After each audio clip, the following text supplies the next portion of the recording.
تو حضرت ابو ہریرہ رضی اللہ تعالیٰ عنہ فرماتے ہیں کہ جب رسول کریم صلی اللہ تعالیٰ علیہ وآلہ وسلم صبح فرماتے تو آپ یہ دعا مانگتے اللہم بکا اصبحنا،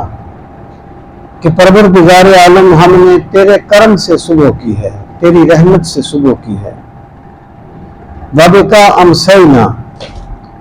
اور تیرے کرم سے ہی ہم نے شام کی ہے، وبکا نحیا، اور تیرے کرم سے ہی ہم زندہ ہیں، وبکا نموت، اور تیری رحمت سے ہی ہم اس جہان سے جائیں گے، وَإِلَيْكَ الْمَصِيرُ، اور ہم نے تیری طرف ہی لوٹ کے آنا ہے اور تیری بارگاہ میں ہی جائے رجوع ہے۔ وَإِذَا أَمْسَى، جب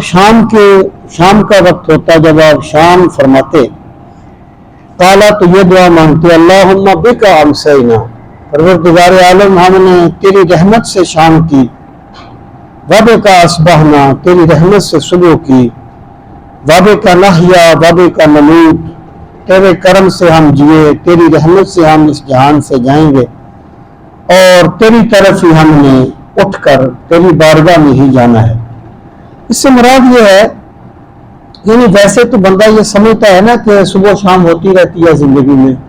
بندہ کبھی سوچتا ہی نہیں ہے کہ اس میں بھی اللہ تعالیٰ کا کرم کتنا شامل ہے کہ میں صبح کر رہا ہوں جو میں شام کر رہا ہوں۔ تو رسول کریم صلی اللہ تعالیٰ علیہ وآلہ وسلم ان دعاؤں سے آپ یہ واضح فرماتے ہیں کہ بندے کو چاہیے کہ وہ ہر لمحہ اپنے رب کو یاد کرے کہ پروردگار اگر تیرا کرم نہ ہوتا تو میں صبح کیسے کرتا، ممکن ہے میں اس جہان میں نہ ہوتا، ممکن ہے پتہ نہیں کتنی بری میری صبح ہوتی، میں کن حالات سے گزر رہا ہوتا۔